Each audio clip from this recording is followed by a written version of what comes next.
Mga idol at kabayan, breaking news! Bagsik ng Amerika ay pinakita na mga senior leaders ng mga kalaban. Isa-isang pinulbos ng Amerika sa loob lamang ng isang linggo. 2 mula sa Syria at 3 naman mula sa Somalia. US fighter jets at attack aircraft. Tuloy-tuloy ang pagpapatrol sa Middle East bilang show of force laban sa mga kalaban. China nagpadala ng mga fighter jets, bombers at warships sa Baho de Masinloc. Ayon sa Chinese state media, ang People's Liberation Army ay nagsagawa ng military drill sa lugar. Armed Forces of the Philippines biniberipika kung totoo ngang merong Chinese military exercise sa nasabing teritoryo ng Pilipinas. France, kinumpirma na kasalukuyang nasa Pilipinas na ang bola patungkol sa usapin ng Visiting Forces Agreement sa pagitan ng France at Pilipinas. Chinese Coast Guard pinalayas ng Philippine Coast Guard. Sinubukang lumapit ng China Coast Guard 3301 sa baybayin ng Zambales pero napigilan ito ng BRP Teresa Magbanwa MRRV 9701. Amerika ipinakita ang kanilang lakas sa mga kalaban sa ilalim ng bagong Defense Minister ng Estados Unidos. Wala nang paligoy-ligoy pa, 5 mga high-value target iniligpit ng Amerika sa loob lamang ng isang linggo. 2 mula sa Al-Qaeda sa Syria, 3 naman mula sa ISIS sa Somalia. Ito ang bagong diskarte ng Trump administration upang ipakita sa mga kalaban na ganito ang kanilang sasapitin kapag sila ay nagasik ng kasamaan sa Amerika at mga kaalyado nito.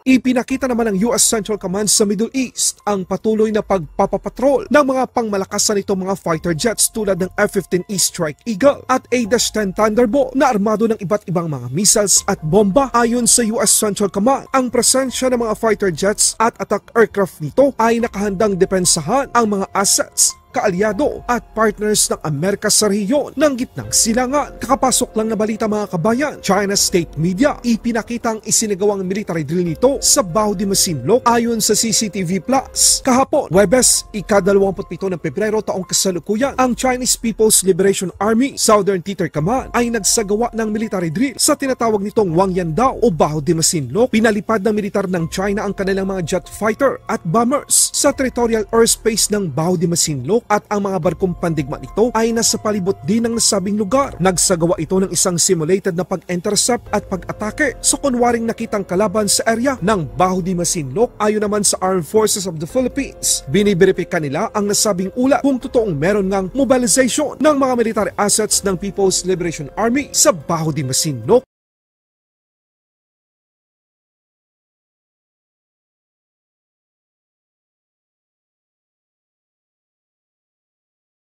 栋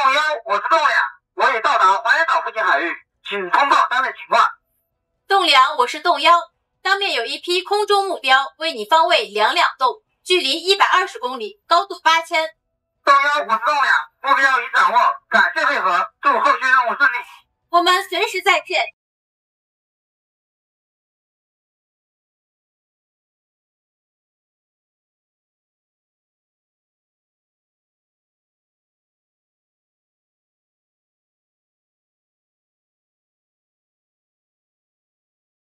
Sa ibang balita naman, Philippine Coast Guard itinaboy ang China Coast Guard na sinubukang lumapit sa Zambales. Ang China Coast Guard 3301 tinangkang lumapit 100 nautical miles sa baybayin ng Zambales. BRP Teresa Magbanwa MRRV 9701 muling ipinakita sa China na hindi tayo aatras pagdating sa mga karapatan natin na ang West Philippine Sea ay sa Pilipinas.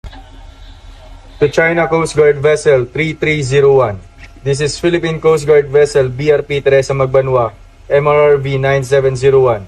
In accordance with Republic Act 12064, the Philippine Maritime Zones Act, the United Nations Convention on the Law of the Sea, of which you are a party, and the 2016 Arbitral Award, we are conducting maritime law enforcement operation. You are advised that you are currently sailing within the Philippine Exclusive Economic Zone, approximately 103 nautical miles west of Capones Point, Zambales, Philippines. You do not possess any legal authority to patrol within the Philippines Exclusive Economic Zone. Your illegal activity will be reported to higher authorities. Over. To China Coast Guard Vessel 3301. This is Philippine Coast Guard Vessel BRP Teresa Magbanwa, MRRV 9701. In accordance with Republic Act 12064, the Philippine Maritime Zones Act, the United Nations Convention on the Law of the Sea, of which you are a party, and the 2016 Arbitral Award, we are conducting maritime law enforcement operation. You are advised that you are currently sailing within the Philippine Exclusive Economic Zone, approximately 103 nautical miles west of Capones Point, Zambales, Philippines. You do not possess any legal authority to patrol within the Philippines Exclusive Economic Zone.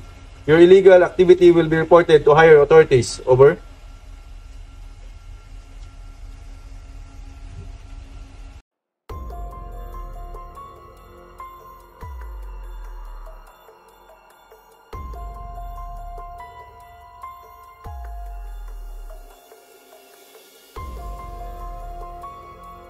France, kinumpirma na kasalukuyang nasa Pilipinas na ang bola patungkol sa usapin ng Visiting Forces Agreement sa pagitan ng France at Pilipinas. Nakahanda rin ang France na mag-deploy ng mga military assets maging sa West Philippine Sea upang masiguro na hindi magtatagumpay ang China na baguhin ang status quo sa rehiyon. There are some of you who don't know that that's the plan in the letter of intent to negotiate a Visiting Forces Agreement between France and the Philippines.